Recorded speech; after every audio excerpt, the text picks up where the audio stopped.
It's Funzy from GT Performance. Today we've got a Mustang in, an earlier model, 16 model, and what we've done is we've done a 2018 manifold intake swap, and we've also done a cam lobe tune with an N gauge. So what we'll do is we'll start it up. We've also got our exhaust system on it. We'll give you a listen to it, and then what we'll do is we'll load the cam lobe tune in just for you guys at home to actually have a feel and hear of what it is.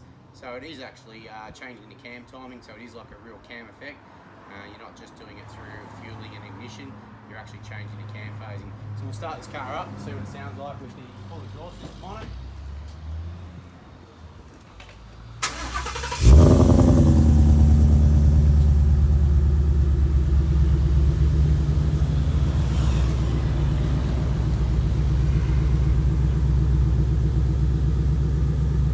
And now we'll put the cam lobe tune in it.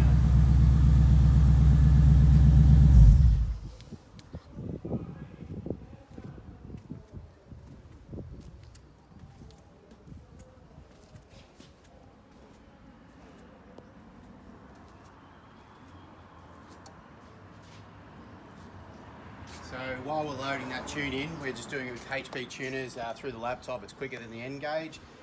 What we've also done is put the InGen air take on and 2018 manifold swap.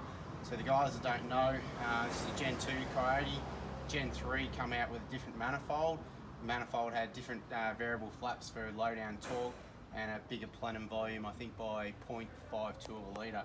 So when you do that swap, which they do fit on the Gen 2, there's a lot of mucking around that goes with it. There's actually the valves at the back, some wiring, and also a lot different in the tuning. So we've got voltage outputs, ranges and that quite dramatically changes. Then the volumetric efficiency changes rapidly on it, so you definitely got to do a tune on it. It's not a basic tune, it's a tune to actually suit that manifold, which we'll show you later on some of the dyno graphs. So while we're doing that, I think it probably will have loaded up. I'll go around and we'll crank her up.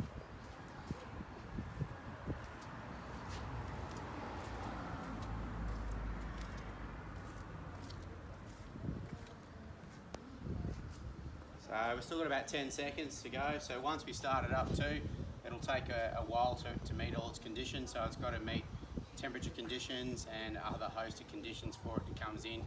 Then the cam change timing will be allowed to be changed on it.